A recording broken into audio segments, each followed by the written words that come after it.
Hello and welcome to Born Up Manufactured. It's me, Luke, joined again by Keith and Stephen. Alright, lads? Alright. Right, well, this was meant to be was scheduled to be somewhat suicidal podcast, but we've got positive news yesterday, haven't we? Martinez has been Yes!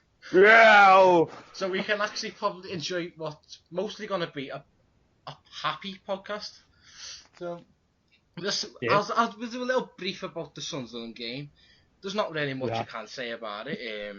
It was poor again. It was getting worse and worse. It could have been more. Like how'd you get beat 3-0 by a side that's fighting relegation? You could tell they wanted him sacked and they got what they wanted. Look at Joel, like the way he moved over. He let that in, Defo. I mean, I was gonna say it helps whenever your goalkeeper throws the ball in back in the net for you. Ben likes the tweet saying that Martinez has been sacked. Yeah. I think the players were a disgrace again. Yeah, they were. Yeah, as bad as what Martinez has been, they should still try, and there is no effort there. They're just as bad. Like I said the other day on the podcast, I don't care if half of them go as well, to be honest. Yeah. So it's for the players that if you don't want to play for the shit, then don't play for us at all. Fuck off. You're not wanted. Well, I have to agree with that completely. Although the manager is foremost to blame for how he's been playing, and he's been the one carrying on picking them. But they've been doing this all season, so why are they still in the team? You know, I don't want players. It shouldn't matter. They shouldn't care who's in charge. Play for the shirt, play for the pride, and play for the club. The one thing he never did was demand respect, and so no. After that, they're not giving him none. They don't ask for it, then fuck him on. But I think he lost it all with, like I say, the Baines thing. I think was the thing that ended him. That was the final nail in his coffin. Yeah, the season. The season was bad enough, but we were still trying sort of. Then it was just silly mistakes. But I think since that Baines thing, we haven't won a game.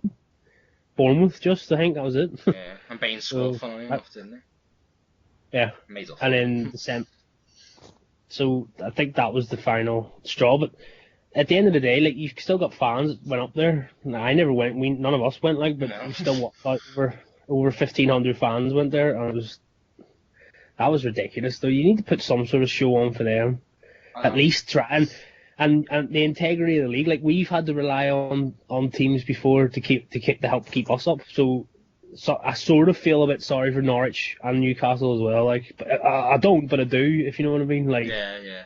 In the sense that we were that bad, because like if you're a Newcastle fan, especially watching that there, you'd think, right, well, at least show something. But we were just terrible. The first 10 minutes we were all right. I thought we started all right, but after that it was just gone. The thing that pissed me off about that game was that he came out and said they played well, the intensity was brilliant and all, and what has he just watched like? I think he's not watching the same game. No, he's not watching the same game. He's probably watching the 2013-14 season. He said it a few times. His post-match comments loads of times this season. We've been phenomenal. We've been great. We tried hard, and all the fans are going, "What's he talking about? You know, what is this man? Is he on drugs or something? Because he's just talking a load of nonsense." Phenomenal. I think that's the thing.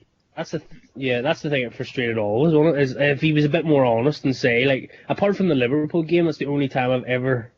The Liverpool game is the only time I've ever heard him. How could he possibly bullshit about that though? You couldn't. You had 3 touches in there. It's no way. It was still a surprise. It was still a surprise though, wasn't it? Though, because he's never, even when we got beat 4-0 against Liverpool last time in his first season, he still sort of tried to say it wasn't as bad as what it was or whatever. But if he was a bit more honest and stuff, and didn't try and bullshit us, because we were watching it, we know what's going on, then I think it would have been less.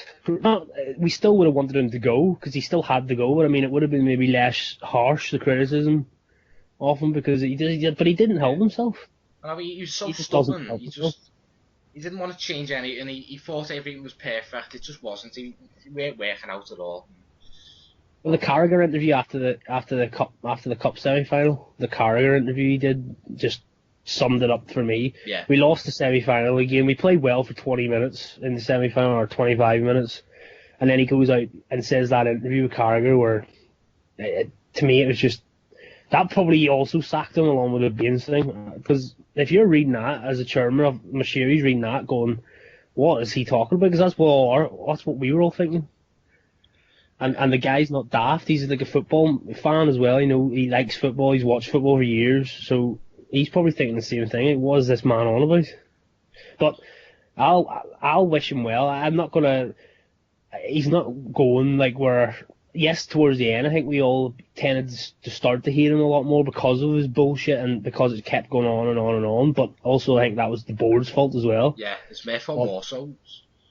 Yeah. But I'm not gonna. I wish him well. He's not one that he's not an Everton manager that I've like truly despised or anything like that. I don't wish the bloke any like ill fortune in another job. I hope the one thing I want him to do is to go away from this and actually think to himself, what am I doing wrong? Because he must do that now. Because if he doesn't, then he'll never be a top manager anywhere. I actually think he's too stubborn to do that. He believes in his own philosophy that much, too much. I mean, it's not a bad thing to have self-belief, but you've got to realise when things are going wrong. You've got to be willing to change it a little bit and just try different things. But who knows? He could go to Spain or wherever, where the game's a bit slower, and a slow style of possession football. It might work. It might work over there, but it certainly didn't work here. I've seen other people say about him as well that he and I agree with this completely. He'd make a brilliant director of football or academy director. No, like we're like the competitive side of the thing isn't. It's not about results when you're in that part of the job. If he could be if he could become our academy director, for example, where all he does is help develop the kids along, and it's not about actual winning points and matches and so on. I think he'd be brilliant at that job. Definitely. Because you could see he's a good coach. He must be a good coach, but when it comes to man management and like you say, his own philosophy or whatever, it's not. It's never going to work. It's never going to get results, especially in this league anyway. But no, it's too intense. He's never going to get another job as big as us. I don't think he will unless he decides to change his ways. But it's like you said yesterday, Luke. If in 10 years' time, knowing our luck, he'll probably be some sort of like superb manager or something. Yeah. Look, all he can do now is go away, go to Spain or something, do well in the job. That's the only way he's going to get back to go to a big club. Yeah. But he will. I stand by this. He won't make it in England. Definitely not. No, I agree with that. No chance. It's over now anyway. He's sacked. We can look forward to getting hopefully a good manager with De Boer as the favourite, Koeman second favourite. Which one would you rather? Personally, I don't mind either. I'll be absolutely delighted with either of those two. Personally, I would like Frank de Boer. I know he's got no experience in this country, but kind of distracts me with de Boer is hopefully he would bring his coaching staff from Ajax. Some of those staff include Bergkamp, Jaap Stam. Top names, top players in each position. So surely they know what to do and they will be able to coach, especially the defence, which we all know needs sorting out first and foremost. That's the first job to do, to sort that defence out. From Dennis Lawrence to Jaap Stam. I know. I would agree. I completely agree with you, Keith. I think I'd be happy with both of them. Like any one of them. I would only edge for Koeman purely because of the Premier League thing. But the thing that worries me about De Boer is Ajax might allow him to take one. I can't see him the way Ajax are as a club. I think one of them two will get the job. So that's the thing. Would he be allowed to bring all of the staff with him? I know. Yeah. I think Bergkamp probably might not come because he will be the one who wants it more. You know. Well, the thing about Bergkamp, I've seen a lot of Arsenal fans talk about Bergkamp saying this is his perfect opportunity to get to England if we do give the board a job, because maybe in the future Bergkamp might want to be something to do with Arsenal. Yeah. I hope we don't get the Boer and Bergkamp as some sort of bloody trial run for Arsenal to pinch him in a couple of years' time or whatever. I hope that's not the case. But I would be happy with even if De Boer arrives with none of the coaches, I'd still be happy because he's well, we all know what he's done as a player. Everyone knows what sort of a player he was. He was brilliant. And as a manager, he's won. Yes, okay, it's only Dutch football, but he still won 4 titles when Ajax hadn't won any in a long time. And it's not just that; it's the whole aura about him. It's like we always talked about where Martinez. You go into training to Martinez, and Martinez tries to shout at you or have a go at you, the same as Graham Jones and Lawrence. And the players probably don't respect him because they're like, well, what have you ever done? Who did you play for? Swansea and Wigan, but the board goes in there and. Or Ronald Koeman, and they've both got the authority straight away of, well, hold on a minute, Ross Barkley, or hold on a minute, Lukaku, there's my medals, that's what I want as a player, what have you won? And automatically they get the instant respect, and it's the big name factor as well, they attract players. If you know that the board's the manager, or Ronald Koeman's the manager, then we instantly become a better attraction to a lot of top players, I think. So I'd be happy, I'd be delighted with any of them. The only reason, like I say, the only reason I pick my choices would be Koeman first, if it could happen, is only because of the Premier League experience, because he's done a good job of saying that's the only reason, nothing else. So I've seen a few people on the telly, like on Sky Sports News, saying the ball, he's got no experience. It's too much of a risk for Everton to bring him in. No one said that when Klopp went to Liverpool. He's not got the experience in the Premier League, but all of a sudden the board hasn't got the Premier League experience, and it's a problem. Very true. Yeah. Great point. If you're good enough, it probably won't matter what league you manage in. Definitely. I mean, he speaks perfect English as far as I know, so there's going to be no language barrier. But there's another name flying around, another 2 names. There's Pellegrini, which I'm not too sure of. Personally, because he's made a bit of a mess at Manchester City, in all honesty, hasn't he? This season, they should have been winning the league with that squad, or at least coming second. And another one, which will be a major coup if we can pull this one off. Jose Mourinho. What do you both think of him? Sorry, go on ahead. Look, go on. He's a proven winner. That's all I can really say. I'm not sure he'd stay in the long term because he'd probably end up going to United or something. But if it's anything to take us forward, then I'm happy with it. Well, if he was a realistic choice, then I'll take back what I said about the 2 Dutch fellas. He would be my number 1. if he was realistic, not because.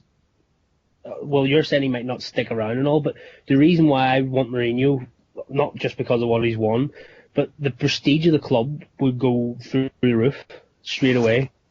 If we hired Jose Mourinho as manager, automatically we go from, I don't know what level we are now, even in England, probably looked upon as a mid-table club or whatever by some of the journalists. But if he comes in straight away, I think that automatically puts us back up to an elite club in England, especially, and maybe even in Europe, because a lot of players then will raise their eyebrows and say, well, how did they attract him?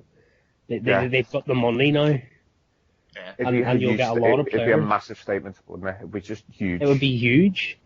Even if we could get him, if he could stay for 2 or if we could manage to get 3 years. I know he hasn't stayed for 2 years, more than 2 years, I think, anywhere. But even getting 2 years out of him, and I know people are saying, well, he won't look after the youth side of things. But if the club's serious about bringing this director in, the sporting director or football director, whatever you want to call it, maybe the youth side of things will still be looked after because David Onsworth and Sheedy are doing a good job. And if there is a real talent in there, I'm sure he'll put them in the team because you're not going to ignore. Say if Kieran Dowell really is the real deal, he's going to be in the team. Yeah. See, I don't buy this that at Chelsea he never brought any youth players through, but that's probably because none of them were good enough. I remember everyone. Do you remember Josh McEachran? Yeah. Everybody kept going on. Everybody kept going on about, oh, he should be in the bloody Chelsea team. Well, who does he play for now? Brentford or something? That just proves that if the player's ready and good enough, then it doesn't matter if they're a foreign manager. They'll play them. That excuse doesn't wash me. So if we've got any real talent and they're good enough to play, I'm sure Mourinho or whoever will play them. But even for 2 seasons, I'd love them because, like I say, the prestige of the club, but also. Imagine giving him 100 million or 150 million to spend in 2 seasons. I think he'd end up leaving us within the Champions League without a doubt. I think easily. Definitely. If he was going to go, but maybe Mourinho wants a challenge like that. I don't know. Maybe he thinks, well, I'll show it because there's a lot of criticism about Mourinho, isn't there? There's people saying that he's he all he ever does is take the so-called big clubs and all this and all, with loads of money to spend. Maybe he'll actually want to prove people wrong. He actually did say years ago that he would manage Everton, like, so obviously there's this possibility that it could happen, but you never He hates know. Liverpool, doesn't he? Yeah, that's a good enough reason, and that's fine by me, to be honest. Yeah, that's good enough for me. Well, I think a lot with Mourinho depends on what happens with Manchester United. If they win the FA Cup, if they finish in the top 4, if they fail on both of those counts, I think Van Gaal he's out of a job. If they win both, I think he'll probably keep the job. Yeah. So I think the top four is probably gone for them after that result the other night, because I think Man City only need to draw against Swansea. Yeah. And I don't know if the FA Cup will be enough for him. I don't even think Van Gaal gets sacked. I think he might just walk. Because I think he's fed up with, he doesn't like the press in this country, Van Gaal.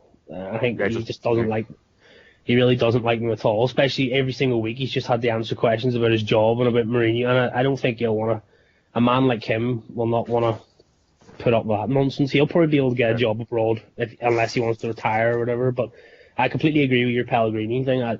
No, that's just a no from me. Pellegrini actually came on and said fourth is good for Man City with that squad. He's taking the piss, honestly. It's like it sounds like Martinez was saying we weren't underachieving all season. It's baffling. Yeah.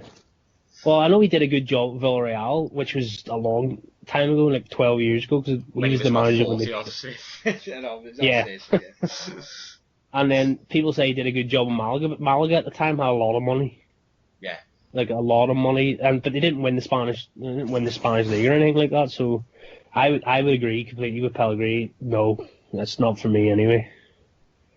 But any of the two Dutch fellas for me would be superb, or obviously Mourinho. But I think that's the type of manager we've got to be looking for. One of them three, because compared to the last time that this job was available, we had David Weir and Phil Neville and so on in for it. So it's a lot better this time around anyway, at least. Yeah.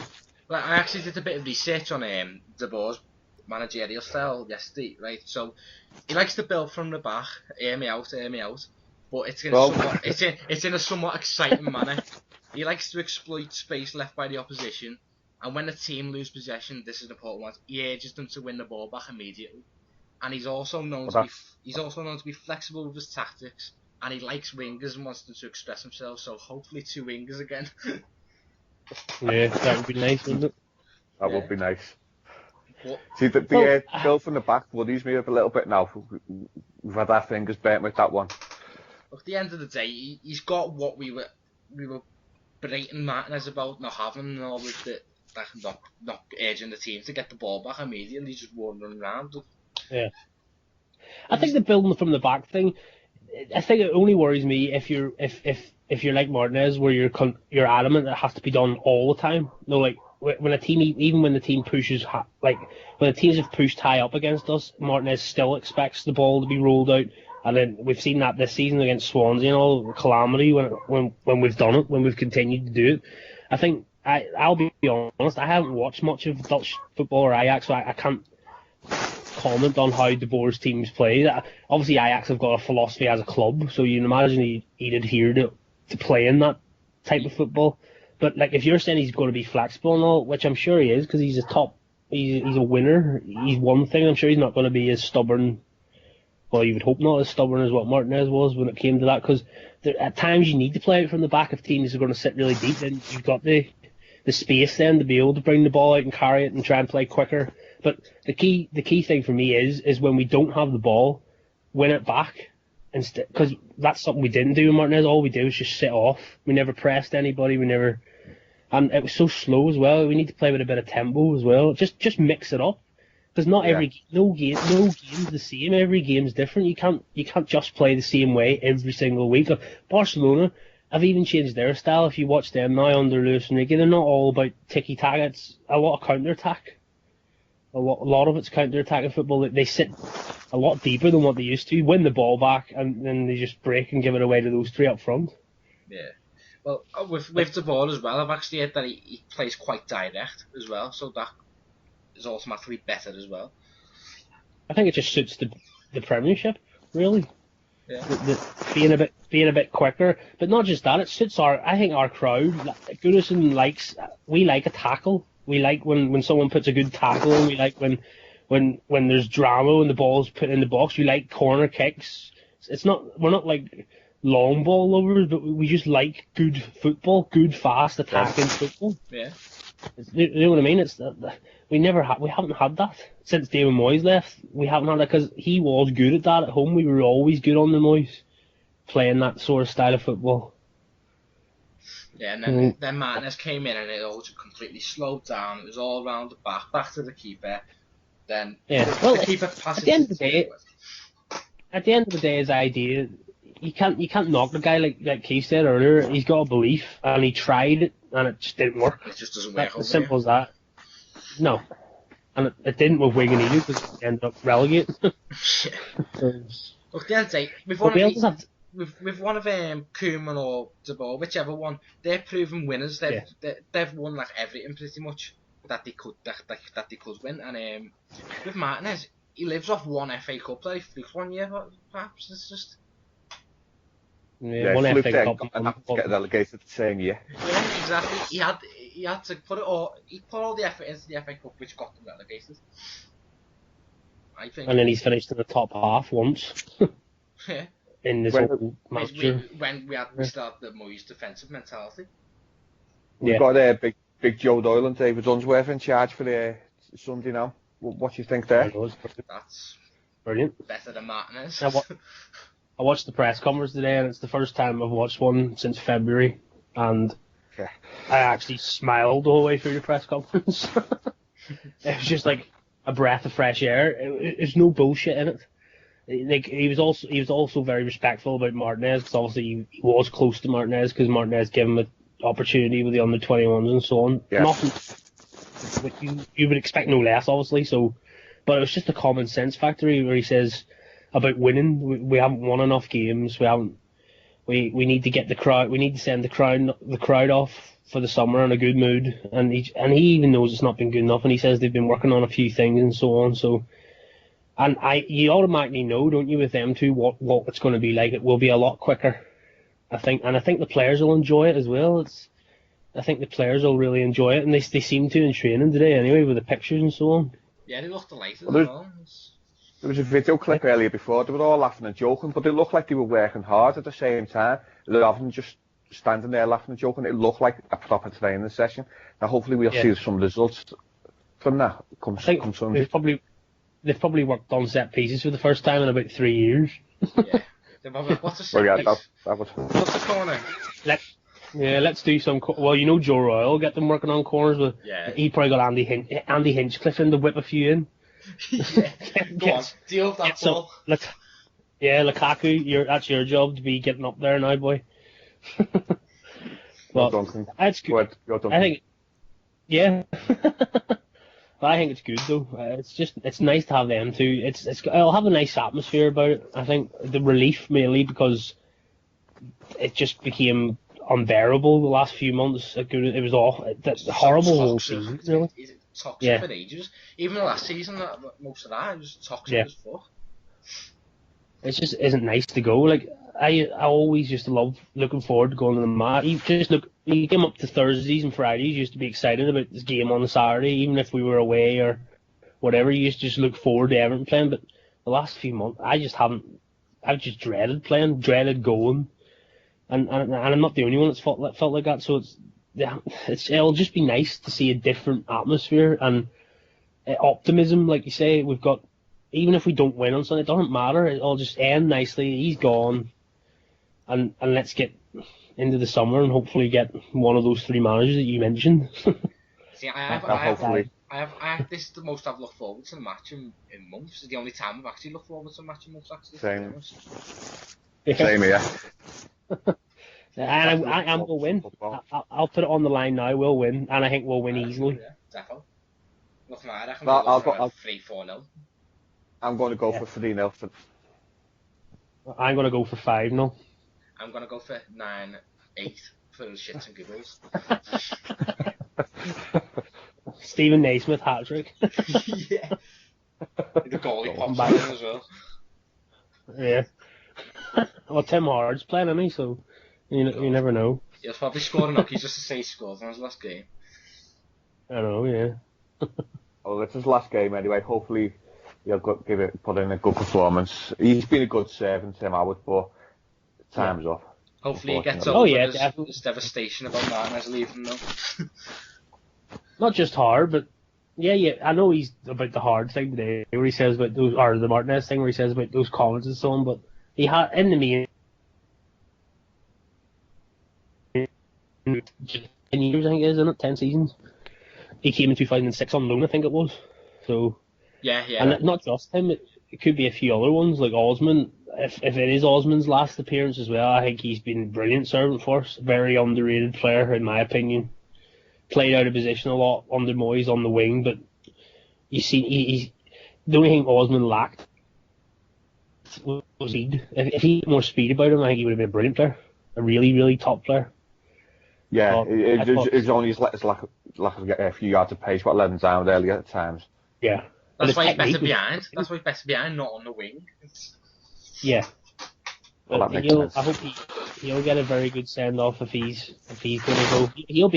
He'll be a great signing for a side that comes up or a championship club. He'll be a brilliant signing, I think, if someone got him in. And then Hibbo, obviously he's injured, but he hopefully will. Well, I don't know whether he's able to come out or whatever. He'll be able to play again now after that. Cast or whatever, but even still, I hope he does to get a send. Like some sort of. There's a few players like Darren Gibson. I'm not too arsed about, to be honest. He's good. Darren Gibson's a very good player, but he just hasn't got the right attitude to be a top professional. If you hear the rumours about him, his social life and so on, and his injuries, which he apparently, again, rumours. So no one could do me on copyright or anything like that. But his social life doesn't help with his injuries either. Mountain cyclists. So, yeah. Very, very good. He is a very good player. If he could stay fit, if he was and he took it seriously and so on, I don't think he would have been away from Man United, because I think he had a lot more to his game than what Michael Carrick does. Oh yeah. His passing range is fantastic. He's a very, like I say, when we first signed him, I was a bit, well, why are we signing him for? But when you could see his offense, like as soon as he came into our team, it was quality compared to what we had in midfield with Phil Neville and Johnny Heidinga at the time. But he's a good player. But I hope we do. I don't know if his contract's up or not, but I just hope he goes. For example, like there's a few like Stephen Pienaar. What a player he was! One of my favourite players, Stephen Pienaar. He'll get a good send off too. He's been a good servant, but I think again it's time to go, isn't it? It's time to move on. Oh yeah, exciting times now for the club this summer. It's going to be a huge summer, and one I'm looking forward to. The biggest summer. The biggest summer that we've had. Maybe probably the big and transfer activity wise as well. You see all the back pages today saying about 100 million, 150 million to spend and all. It's like when have we ever seen that? It's like you see. Then there's also the chance, if the press is to believe, Lukaku could be on his way out, so there could be another 50-odd million pounds on top of that. Yeah. I'd rather see him stay. He's young. Give him another year. See how he gets on under the new manager. I wouldn't lose sleep if he left, though. I wouldn't lose sleep. It depends who we bring in, though, really, doesn't it? We've got the money to bring in anyone decent, so. It's the old saying, though. It's easy to say you want him to go, because I understand when sometimes he's a bit lazy or whatever, but it's hard to replace 25 goals. Yeah. Like, no matter how much money you've got. And like, you could go out there and get Lacazette or one of these names or whatever, but there's no guarantees. But with Lukaku, he can do it in the Premiership. I just hope that one of those three, Mourinho, De Boer, Koeman, come in and can say it. Also Stones as well. I don't want any of the two of them to go. I hope they just give us one more year. Yeah. Because the manager and Moshiri can lay out the plans and say this is what we're going to spend, and you want to be at this club because we're going to go win things and go places, and that's what you want to hear. And I know that's probably going to happen now, because the ambition to me has been shown by Moshiri just purely because he's got rid of Martinez, and we're 12th in the league, and it's just unacceptable. Exactly. It's like we've been missing that ambition for years and years now. It's about time someone finally came in. Yeah. With a bit of ambition. It's exciting. Yeah, exciting times ahead anyway. But we're gonna wrap it up there anyway. So thanks for listening to Born Not Manufactured. Hopefully we can have loads of positive podcasts next season anyway. But thanks for listening, and we'll see you next time. All right, it's all right. Goodbye. Come on, you Blues. Right. Come on. Blues.